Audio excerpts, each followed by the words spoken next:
core part of the paper deals with merchant capitalism. So essentially when I start, it's with reference to primitive accumulation. The overall impression a reader of Marx's chapters on primitive accumulation comes away with is that primitive accumulation was, to Marx's mind, a sort of long prehistory of industrial capitalism as this had developed by the 1860s. A very long kind of prehistory. The main drawback of this model in this stark form is its linearity. Centuries of violence and dispossession and of states intervening to consolidate capital are followed, in the way Marx tells the story, by the eventual triumph of large-scale industry. Marx's main interest, of course, is large-scale industry.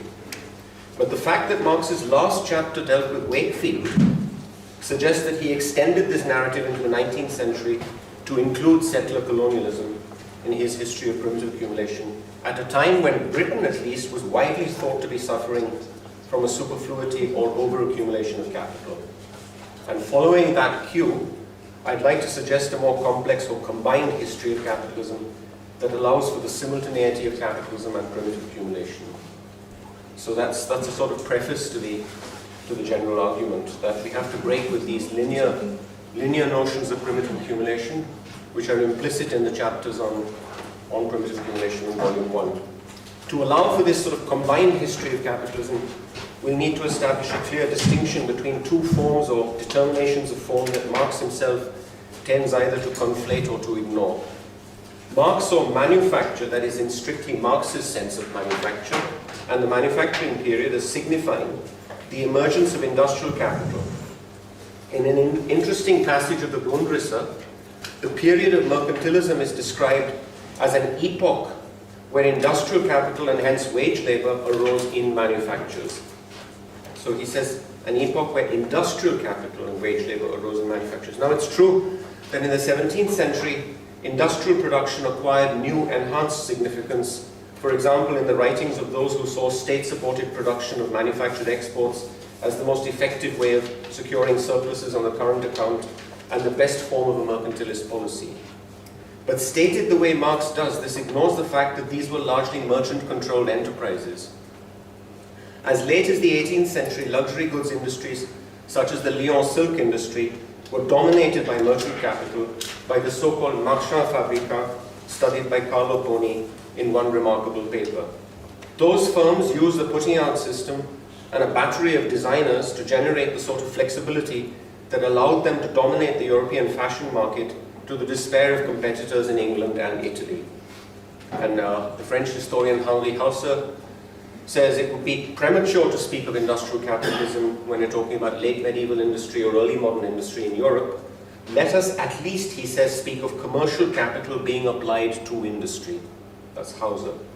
Now, commercial capital applied to industry is not industrial capital in the sense in which the owners of modern large-scale industry have come to personify this. So that's a crucial part of the argument, that you can't talk about this as industrial capital.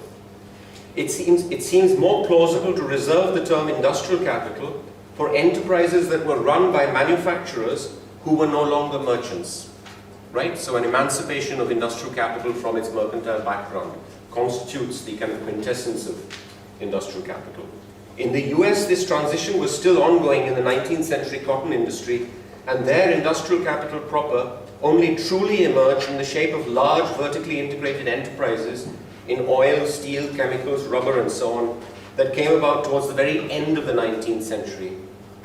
The same is true of the development of industry on the continent. For example, in Germany, where industrial capital exploded in the early 1870s as bankers like Bismarck's friend Bleichroder came around to financing the Great Expansion. So in Volume 3 of Capital, there's a passing reference to, I move on to two select passages in Marx. There's a passing reference to, quote, the manner and form in which commercial capital operates where it dominates production directly. The two examples of this that Marx cites are first, quote, colonial trade in general, the so-called colonial system, that's Marx's expression. That is the vast transatlantic commercial system, which among other things revitalized slavery as a modern development. And secondly, quote, the operations of the former Dutch East India Company. In short, two very substantial trade sectors, in both of which Marx seemed to think commercial capital was active in new, more, quote, direct ways. As important as this text is another, where he says, industrial capital has value for them, even the highest value, Marx says about the mercantilists in the Grundrisse passage that was cited earlier, because it creates mercantile capital, and the latter, via circulation, becomes money. Now, it's this creation of mercantile capital via industrial capital, I'm putting industrial capital in quotes, right? That is via production, that forms the stable heart of the pre-industrial regime. And I'd like to suggest that it's plausible to see merchant or commercial capitalism as a system of accumulation where merchant capitals are characterized by this tendential drive to subordinate production directly. Okay, this is paradoxical because in Marx's Capital as it exists, merchant capital is precisely defined by the opposite characteristic of its separateness from production, all right? Of its kind of role of mediating between the extremes and so on and so forth. I'm suggesting that in fact a truer image of merchant capital would be to invert this and say that it's defined actually by a tendential drive to subordinate production directly. Tendential drive. Of course, since the biggest commercial firms were always highly diversified business enterprises that moved capital between finance, trade and manufacturing, the expansion of mercantile capital in this pure sense was part of more complex strategies of accumulation. It might make sense to see merchant capitalism as characterized by sectors.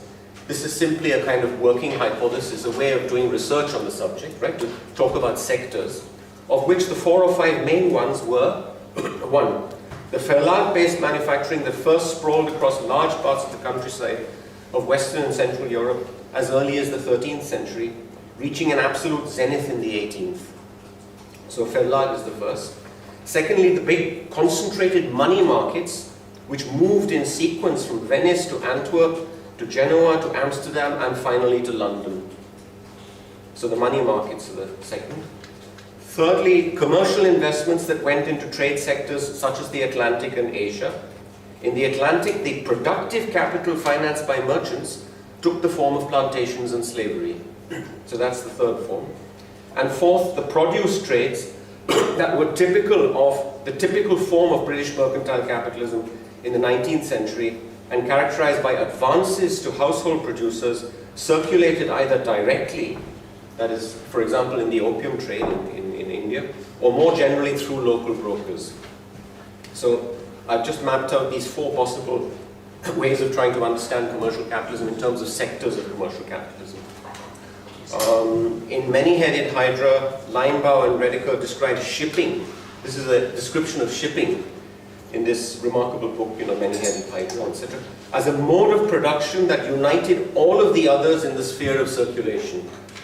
And since most shipping magnates were also merchants, at least before the emergence of specialized ship owning in the late 18th century, shipping could likewise be seen as a purely merchant capitalist sector, a 5th one. So there are these 5 sectors if you want to add shipping as well. But of course this is shipping before the professionalization of that industry occurs in the late 18th century. The flexibility and sophistication of the bigger merchant firms lay not just in their minute knowledge of international markets, but in their ability to move between sectors and to combine them in various ways. Again, this is completely at odds with Marx's repeated sort of guerrilla warfare against merchant capital, where he keeps characterizing it as antediluvian. Yeah? Suggesting that it's some terribly archaic form before the flood of economic history and so on. I'm suggesting, on the contrary, a very modernist kind of vision of merchant capital, which is actually characteristic of Italian historiography. Some of the finest modernist work in economic history has been done by Italians like Tonietti, Sergio Tonietti, and so on, who works on the Italian silk industry, etc. So flexibility and sophistication of the bigger merchant firms, etc. On the other hand, the vast mass of lesser commercial capitals did tend to specialize within particular sectors. So versatility is a characteristic of the biggest merchant firms, not of all merchant capitals, right? Now I'll leave out a bit here, which refers actually to Preobrazhensky and Rubin and so on. The whole tradition of taking merchant capitalism seriously was more deeply rooted in Russia, in Russian politics and history, than it was post-Stalin, in Western historiography. Rubin in particular, if you've read his lectures on the history of economic thought, gives a central importance to merchant capitalism and mercantilism. So when later historians like Georges Lefebvre posited a crucial symbiosis between the state and the merchants, and argued that it was the collusion between commerce and the state that promoted the development of capitalism, that was the stand that Lefebvre took in the transition debates, or when Mousnier suggested that the absolute monarchies and large-scale capitalism were functions of each other, the same dissident historiography was being articulated. Dissident in relation to the kind of orthodoxy that emerged after the 1930s. Once Pokrovsky faced this huge backlash in the Bolshevik Party, or Russian Communist Party, Stalin engineered this kind of campaign against Pokrovsky. He recanted this whole idea of merchant capitalism and so on. Indeed, Maurice Dobb himself devotes a whole chapter of studies in the development of capitalism to what he calls capital accumulation and mercantilism. He argues there that mercantilism was, quote, essentially the economic policy of an age of primitive accumulation, a system of state-regulated exploitation through trade, which played a highly important role in the adolescence of capitalist industry. So these are among the best parts of Dobb's studies in the development of capitalism. The peculiar nexus between state and capital reflected in a fluid array of mercantilist policies that have their origins in the later Middle Ages and reach their culmination in the 17th century, seems to me to best describe the political economy of primitive accumulation, right? So it's essentially the relationship between state and capital that defines the era of primitive accumulation, of its political economy. So in the lecture in Amsterdam, I said before coming to this, however, and I won't come to it here because I'm simply dealing with merchant capitalism in this case, let me say a bit about 3 of the 5 sectors I listed above. And I'll probably end after I've discussed each of these briefly. Yeah? Putting out networks, I said Verlag was the first of these 4 or 5 forms. Putting out networks were the first hard evidence of a merchant capitalism. Brodel wrote in Wheels of Commerce. There's a German historian called Wolfgang von Stromer, who's argued that Verlag was the most widespread type of economic organization in Europe before the advent of large-scale industry. Something we tend not to appreciate that much, but it was really widespread.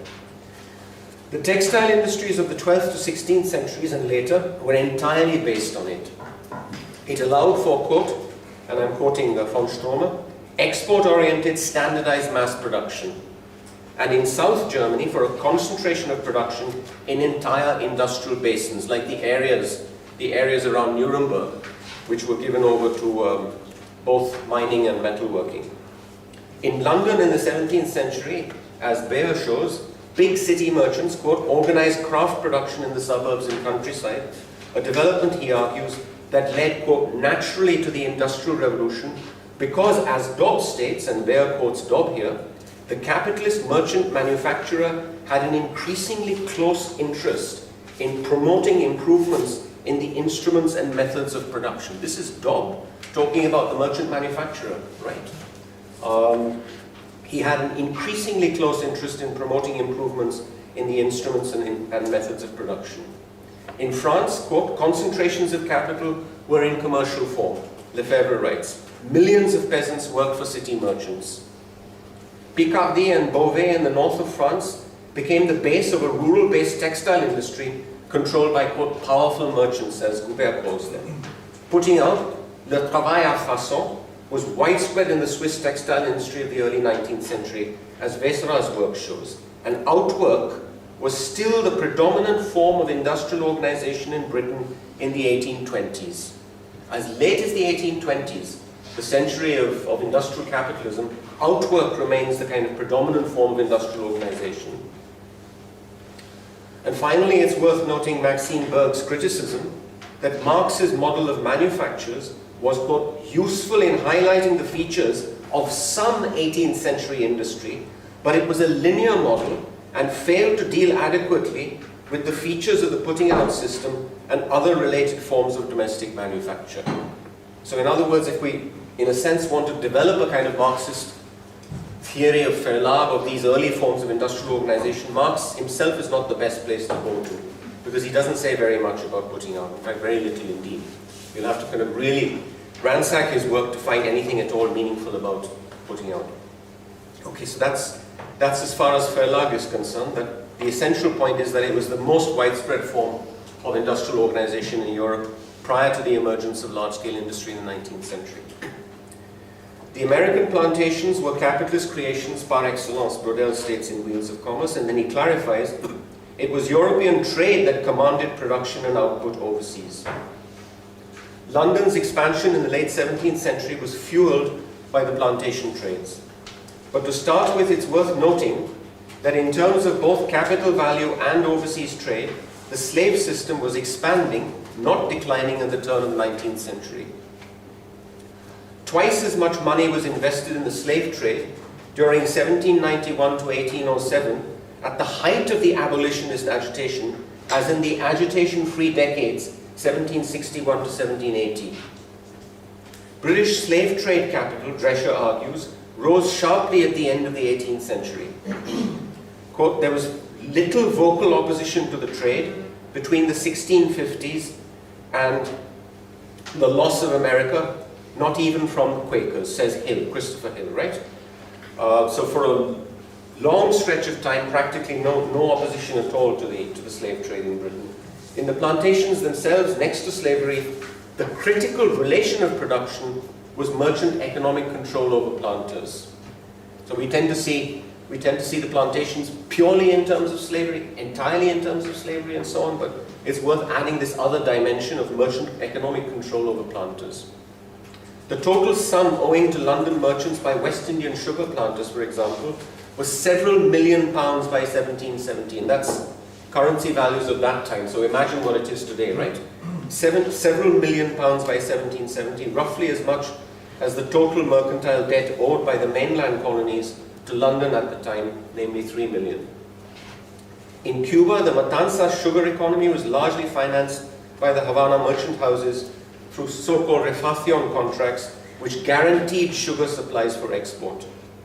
The bigger merchant establishments, such as the Corrientes, were the main accumulators of Cuban capital. Yet this is not the end of the story. When Baron Alphonse de Rothschild visited Cuba in 1849, it was not the Havana merchant houses, but the London merchant banks, he claimed, who are making, quote, who are making all of the profit from commissions, credits, and consignation. This is a quote from Rothschild's visit to Cuba. Again, quote, the sugar business here is the monopoly of the Havana exporters. However, they are not doing the most important or weighty business. That is being done by Barings, Coutts, Fruling and Goshen in London. So all the merchant banks, the big merchant banks in London of that time, are said to be reaping the cream of the profit from the Cuban sugar economy. Which is not to say that the Havana-based merchant houses were not playing a crucial role in all this. And for roughly the same reasons, in 1860, a North Carolina paper described New York as, quote, the northern state which has profited most by the slave labor of the South, thanks to the commercial ties that existed between them. Eric Williams was surely right to claim the commercial capitalism of the 18th century, this is a quote from Williams, the commercial capitalism of the 18th century developed the wealth of Europe by means of slavery and monopoly, and to say that in so doing, it, namely commercial capitalism, helped to create the industrial capitalism of the 19th century. That was, of course, that is famously called the Williams thesis, that British industrialization was largely premised on and fueled by slavery in the Atlantic. Williams describes a historical dialectic similar to primitive accumulation, but one in which one form of capitalism feeds into the expansion of another and destroys itself as it does so. Except that it didn't, as Drescher's critique showed, since slavery continued to expand, right? So the one big difference between Drescher, this is Seymour Drescher, an American historian, and Eric Williams, is that their dating of when the slave trade actually peaks is very different. It's much later as far as Drescher is concerned. And finally, it's worth noting that in Theories of Surplus Value, Marx focuses on the planters rather than the London houses that finance this whole web of trade. There are select passages, again, in Theories of Surplus Value where he talks about the colonies and the slave plantations. So when Marx wrote, the business in which slaves are used is conducted by capitalists, he seemed to have the planters in mind. His capitalists were the planters. But in the Atlantic trades, there was a fundamental shift to the commission system from the 1660s. British merchants supplied American planters, quote, with a wide range of mercantile and quasi-banking services, including the provision of shipping, insurance, and eventually finance. Quote, the commission system, which was overwhelmingly centered on London, came to dominate the greater part of British Atlantic trade. This is also sometimes called the consignment system. This explains how, quote, at least half of the total for Jamaica's import and exports made its way invisibly back to England in freight charges, insurance, commissions, interest on debts, transfers of money to absentee landlords. The invisible earnings was the heart of British imperial trade, right? Of the British colonial, if you like, of the British commercial empire. It was the heart of it. And the basis on which London's prosperity was founded. This explains, all in all, the net benefit for England in the year 1773 was getting on for £1.5 million. That's just largely from these kind of invisible earnings. In London, as in Bordeaux, the proceeds of colonial trade were transformed into trading houses, banks, and state bonds. That's a quote from Rodell, confirming Rothschild's point about where the profits of Cuban sugar went. Thus, Marx's expression, conducted by capitalists, should really refer us back to a whole conglomeration of commercial interests, at the heart of which lay the London West India houses, whose judgments or instructions to the island agencies were based on city news and outlook. So I'm suggesting that we see slavery as part of a kind of a financial web, right, which straddles a large part of the world. And it's, in a sense, when you say conducted by capitalists, they're almost like acting as agents for finance capital centered in London itself, right? So that's the point of saying merchant economic control over planters is a crucial relation of production when we look at Caribbean and American slavery. So finally, a third sector, the produce trades. I'm only looking at these three sectors just as a way of suggesting ways in which we can reorganize research around notions like merchant capitalism, by looking at each of these forms or models in a more detailed way. The third sector is what I call the produce trades. British merchants who financed household production in India and West Africa in the 19th century did so through a system of advances. Mercantile advances embodied a circulation of capital. These were not transactions in the sphere of simple circulation, but a means of integrating peasant household labor into the capitalist world market. Chayanov called this form of accumulation vertical capitalist concentration. By this he meant that, quote, this is a quote from Theory of Peasant Economy, while in a production sense, concentration in agriculture is scarcely reflected in the formation of new large-scale undertakings, in an economic sense, capitalism as a general economic system makes great headway in agriculture. Now, the distinction Chayanov is drawing here is obviously between large agrarian enterprises which can be called capitalist, which are substantially resourced, which operate in terms of efficiency criteria and so on, but they operate in agriculture. Today we call them agro-industrial businesses and so on and so forth. That's what he means by in a production sense. But in an economic sense, capitalism as a general economic system makes great headway in agriculture. So the latter is quite distinct from simply the way Marxists debate the agrarian question. Has capitalism developed in the countryside? Has it developed in agriculture? They're usually referring to these undertakings, capitalist producers in the countryside. But that's not what Chayanov has in mind. From them he is distinguishing economic domination over agriculture. Agriculture, he wrote, quote, becomes subject to trading capitalism that sometimes in the form of very large-scale commercial undertakings draws masses of scattered peasant farms into its sphere of influence, and having bound these small-scale commodity producers to the market, economically subordinates them to its influence. So here it's a purely economic process of subordination. The example Chayanov cited was of the large cotton merchants of the Knoop family, although in the translation that Horner produced, they're called Knop, K-N-O-P, but if you look up the net for this big merchant family, it's the K-N-O-O-P, right? Knoop, whatever. They're big cotton merchants. Quote, the need to lay out money in advance made heavy demands for working capital, which meant that the produce trades were characterized over time by a growing concentration and centralization of capital, with giant firms like United Africa Company, the UAC, the trading arm of Unilever, dominating very large shares of the produce market in British West Africa. By this stage, we're talking about oligopolies. It was this sort of vertical concentration that sustained the largely British and French trades in palm oil, raw cotton, opium, wheat, tea, teak, rice, coffee, jute, rubber, groundnut, and so on. All the classic colonial crops of the 19th century, right? All of which saw major periods of expansion in the mid to late 19th century and the early 20th. On, quote, very small farms, gross output per acre has always been the important calculation for households. Gross output per acre, as Krishna Bharadwaj showed for India back in the 70s. Very small cultivators, those are her categories, concentrate on high-value cash crops with a high labor input per acre. Those are the characteristics of their cropping pattern. High-value cash crops with a high labor input per acre.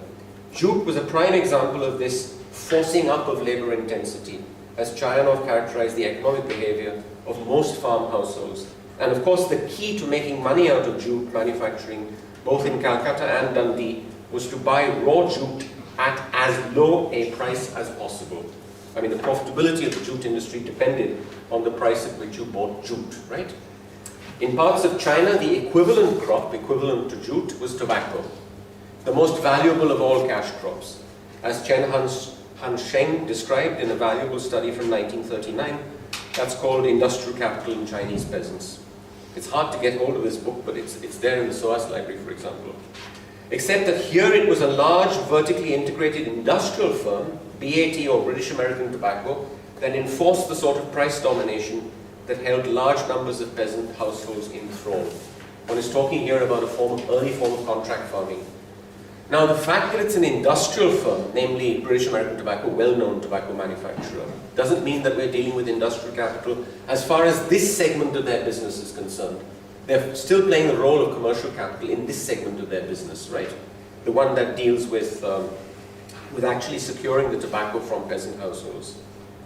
Prices were dictated by the company's foreign leaf experts, who were specially flown in from the US South, just as the English East India Company had, back in the 18th century, fixed the rates to be paid for a wide assortment of piece goods from Bengal at their headquarters in London. So the rate fixing took place in London, thousands of miles away from Bengal, 2 years before the actual delivery, with no allowance for price increases that weavers had to contend with in the intervening period. And just as the French commercial houses that financed groundnut cultivation in Senegal fixed the prices to be paid to producers at their head offices in Bordeaux. I mean, the very image of the distance that separates rate fixing or price fixing from where production occurs suggests that one is not dealing with any process of bargaining whatsoever, right? It's a price which is being imposed on producers quite against any wishes that they themselves have. So, like, you know, the classic kind of maison de commerce that dominated Senegalese production and so on were fixing prices in Bordeaux. The so-called self-exploitation of the peasantry fed directly into higher rates of surplus value on these commercial capitals, and through them on the total social capital. Is the general rate of profit raised by the higher profit rate made by capital invested in foreign trade and in colonial trade in particular? Marx had asked in volume 3. It's a very famous question, and replied, of course, in the affirmative. That's crucial, because it gives you an integrated model of the capitalist world economy. This, you know, he's agreeing to this. Because if the general rate of profit, the one on the world market as a whole, is partly determined by the rate of profit in the colonial trades, for example, where you don't have a prevalence of wage labor, okay, then all of the kind of surplus labor that's being extracted from these millions of peasant households and slave households and so on throughout the world, all of that goes into determining the overall rate of profit. And note that Emmanuel's theory of unequal exchange presupposes equalization of profits with unequal rates of surplus value, the latter thanks to the immobility of the labor factor. So we've got to bring Emmanuel back into the picture if we're going to understand what these transfers of value actually mean. The theory of unequal exchange, it's sort of presupposed in the way Preobrazhensky discusses primitive accumulation, when he talks about primitive accumulation as essentially the plundering of small peasant production. The plunderer, so to speak, is the merchant. But plundering seems to suggest that, again, there's no control over the rate, the price at which produce is being extracted and transferred. So the fixing of the rate by capital at one end of this chain, supply chain and so on, is crucial. Finally, the expansion of mercantile capital, this is the summing up, was thus the standard form of capitalist accumulation for centuries together, even if this history has never been properly constructed. Any historian who does so, who tries to construct a history of capitalism, would have to start with the fierce struggles between the Venetians and the Genoese for domination of Byzantine markets in Constantinople, the Aegean and the Black Sea. These are struggles that go back essentially to the 12th and 13th centuries.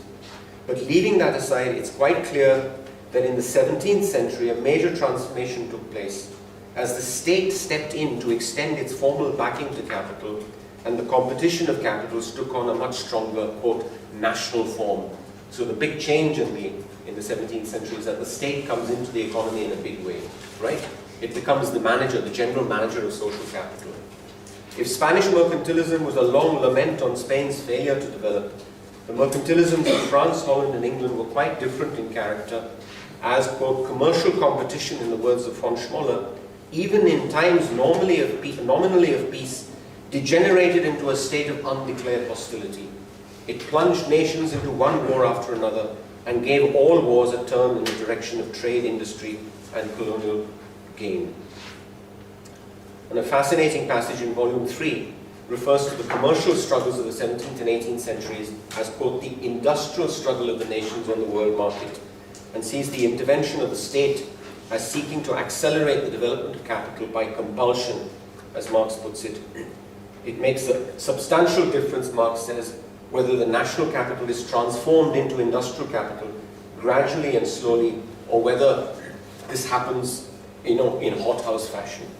So basically, again, Marx is describing what were essentially conflicts and competition, struggles of competition between commercial capitals as industrial struggles. He talks about the industrial struggle of the nations in the world market. A misnomer as far as I'm concerned.